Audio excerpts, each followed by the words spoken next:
मित्रों नमस्कार। Parameter of law channel पर मैं आपका मित्र रिटायर्ड जज अशोक शर्मा आपका हार्दिक अभिनंदन करता हूं।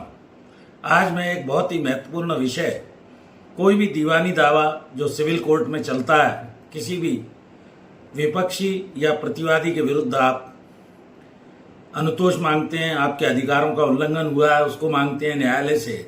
इसके लिए सिविल दावा, दीवानी दावा आप वकील के माध्यम से कोर्ट में चलाते हैं।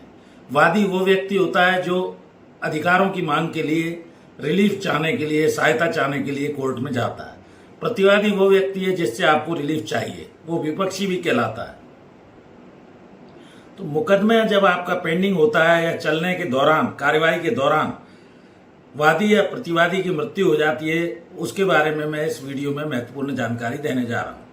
आदेश 22 रूल 349 और सेक्शन 151 के अंतर्गत सीपीसी व्यवहार प्रक्रिया संहिता 1908 की है। इससे पूरी सिविल प्रोसीजर कोड के अंतर्गत दीवानी दावों में प्रक्रिया चलती है। प्रोसीजर पूरा सीपीसी के द्वारा गवर्न होता है, यह आपको जानना चाहिए।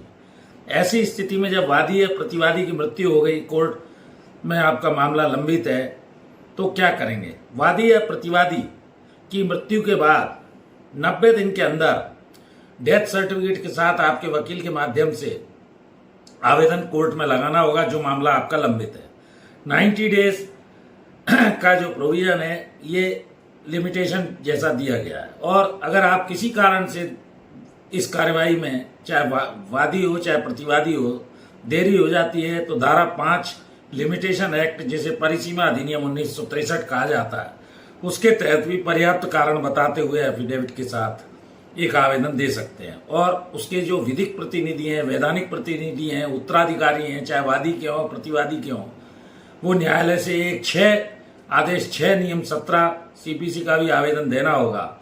उसमें अमेंडमेंट किया जाता है, कोर्ट अनुमति देती है दोनों पक्षों को सुनने के बाद।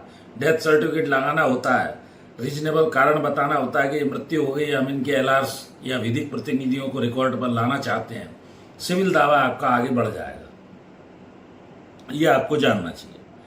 इस तरह आप सिविल केस में वादी या प्रतिवादी की मृत्यु हो जाने पर आदेश 22 नियम 3, 4 और 9 और तथा धारा 151 के अंतर्गत आवेदन लगाकर कोर्ट से परमिशन लेकर उस आवेदन को प्रस्तुत करके डेथ सर्टिफिकेट के साथ उसके विधिक प्रतिनिधियों को रिकॉर्ड पर ला सकते हैं और उनसे रिलीफ यानी अनुतोष या जो भी अधिकार मांग रहे हैं, वो चाहे वादी हो प्रतिवादी हो। तो ये मैंने कुछ महत्वपूर्ण बात एलआर्स को रिकॉर्ड पर लाने की आदेश 22 नियम 3, 4, 9 के अंतर्गत बताई।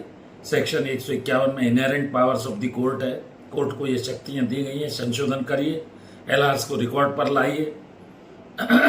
तो मैं ऐसा सोचता हूं कि आपका बहुत सारे लोगों के सिविल दावे चल रहे हैं, बरसों तक चलते हैं, कई बार वादी प्रतिवादी की मृत्यु हो जाती है। यह महत्वपूर्ण जानकारी मैंने आपको दी।